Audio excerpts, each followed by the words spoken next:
all the Sith. Says who? Did you say that? I didn't say that. What? What is this? Where am I? Hey, Sheev, yeah, we'll tell you in the novel version later. Oh, is this the weaker cloned body he's been living in? I am more powerful. Yeah, but he just souped it up with some convenient dyad juice and then told the galaxy about it on Fortnite. No, I've been dead for like 70 years. You have all my research, your whole empire, and you still can't make a decent clone? That is disappointing. Yeah, and he said I was abandoning our grand plan by focusing on the midichlorians. Oh, looks like it would have been helpful now. Yeah, now who's the old fool hiding out on the planet Testicle with your arena of imaginary friends? You should apologize to our guy Bane over here and his apprentice Darth Banana. It's Xana. They set us on the right path with the rule of two, and you just had to mess everything up. All of those centuries, all of the Sith. You're on your own, Emperor Fortnite, stupid washed up pasty ass bitch. Hey everybody, what's up? So today I am pretty excited to be bringing you my full and now complete collection of Sith minifigures. This is not something I really thought I was going to do after seeing The Rise of Skywalker, but that film left such a, I guess, a sort of craving for a proper Star Wars story in me that I dove back into Star Wars Legends more than I ever really did prior, and I finished up the Darth Plagueis novel. Absolutely incredible novel that I think every Star Wars fan absolutely should listen to in audiobook form. And then I went on to begin listening to Revan, and of course I was aware of all of these characters and familiar with all of these characters and familiar with the majority of Star Wars Legends, but it was always in a very indirect sense. I would always read of these characters, of these stories, never actually just diving directly into these stories. And I think that Legends has really been scratching that itch for me recently, and I got inspired to make this collection of my favorite Sith Lords and those who I think are really the most important. I didn't go as far back as like Ajunta Paul, but I got, I think, a lot of the big key figures in here following that initial Darth Plagueis and young Palpatine video I did in January. And as I was absorbing more Legends material, I was inspired to also consider the idea of what a final Force Ghost battle would look like in The Rise of Skywalker. Not just if, which I think was essential, having Luke, Leia, and Anakin, the Skywalkers, show up to essentially close out the saga, defeat the Sith, and give Rey their blessing to take up their name, but also what would it look like if you went all out? Force Ghost Khan definitely should not have happened, wouldn't have made any sense in the movie at all. However, it would have looked really cool. And so I decided to do that, but in Lego, and I spent, God, I think it was at least a week or so editing all three of these shots together.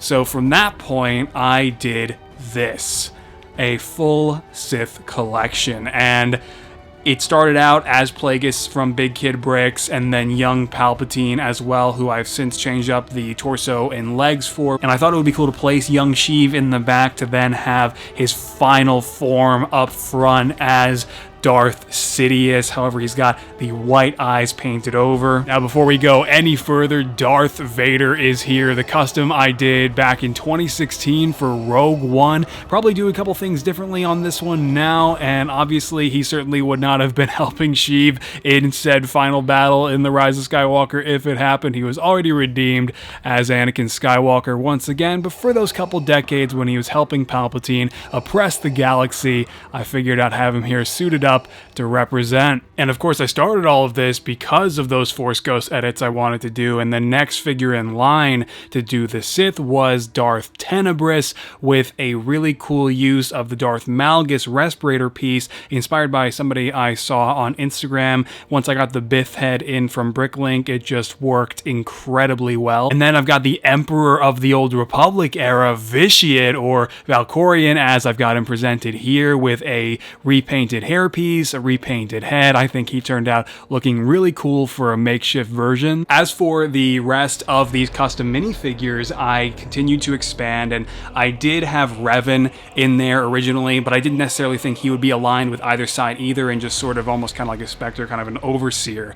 And so I had him in the background with no blue or red hue, and he was just kind of spectating. And I got some really great new lightsaber hilts for him recently. One is actually accurate. These are from Big Kid Bricks as well. One is accurate, and then the other is really, it shouldn't be the same, but I just figure they look really great together. Darth Malak I actually added really recently, and this one is inspired by Minifig Hub on Instagram, and I think he looks really, really great using that Voldemort head and the back of that Sith Trooper body. Jumping back ahead in time a little bit though, I do of course have Count Dooku here as well using the Clone Wars body, because apparently the one from Attack of the Clones that I have from 2013 got damaged somehow. And I also didn't even have this head for the edits originally. You'll notice Dooku had like a completely different head in there, and it was also makeshift because I lost the 2013 head and had to get this part off of Bricklink recently, along with a lot of parts you're seeing here I got off of Bricklink recently. Now I do actually have Maul, Savage, and Asajj Ventress present for this collection because it may not make sense for them to appear in the final battle of the saga, but they definitely look great appearing alongside all the other Sith Lords here. And Ventress is basically just the 2003 live action version of the minifigure from 2015 that LEGO did, and I just gave her a different pair of legs and a waist cape from Cape Madness. Jumping 1,000 years back though to Darth Bane here and Darth Zana, of course the first two users of the Rule of Two, because Darth Bane implemented it following a holocron left behind with Revan's teachings on it while he was the Sith Lord. And I have to say, I absolutely love this one because I didn't think the Palpatine head would necessarily work. I actually wanted to initially use a Davy Jones head from Pirates of the Caribbean, paint the eyes yellow, and then add the tattoos around the eyes on that one. But I thought that head was a little bit too rare to just kind of paint onto, and so I kind of left that alone and went with another Palpatine head, which I definitely think works really well here because Bane was always kind of aggressive, and not all the time, but I mean, definitely it was a huge part of him. And the lightsaber hilt for him is just so cool by Big Kid Bricks as well. And then Zana behind him was a figure that underwent many iterations. Originally, I was just going to kind of do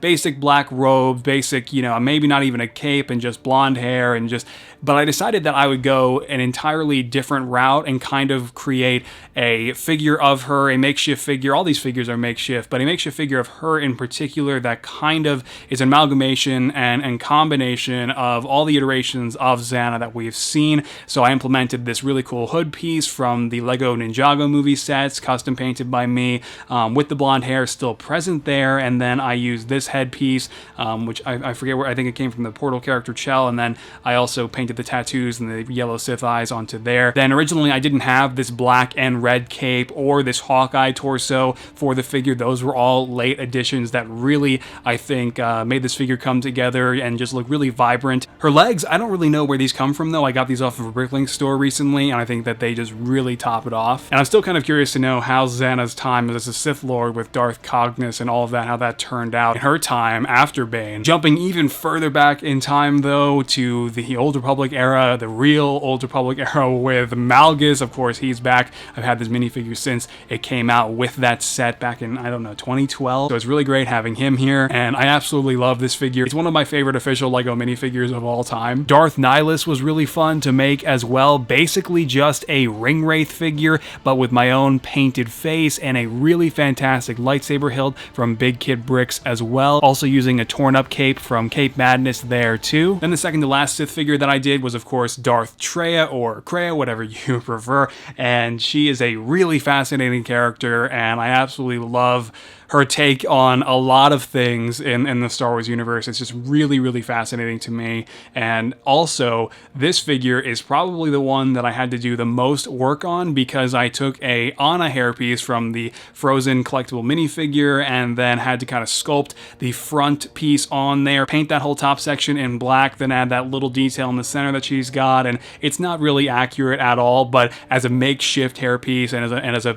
custom painted makeshift head as well, I think it definitely gets the job done. But also, again, this is absolutely not how the custom minifigure would look at all if I actually did one for real. But I think it captures the essence of the character with the torso that I went with. It was just a Palpatine torso and then another waist cape from Cape Madness. And I definitely think the combination of all those parts captures the presence of Trai. But finally, though, of course, this guy, XR Kun, not a figure I thought I was going to add into this collection, and I certainly didn't think he was going to turn out looking like anything either. If I did, I'm happy to say that was not really the case, and I think he came together looking pretty nice using a painted hairpiece, a clone head with a couple painted bags under the eyes, a shoulder brace from Brickforge, a torso from Return of the Jedi Lando, the Jabba's skiff, I think from 06, and then also, of course, the legs, which are pretty standard looking and I think come from one of the Force Awakens sets, but then obviously his iconic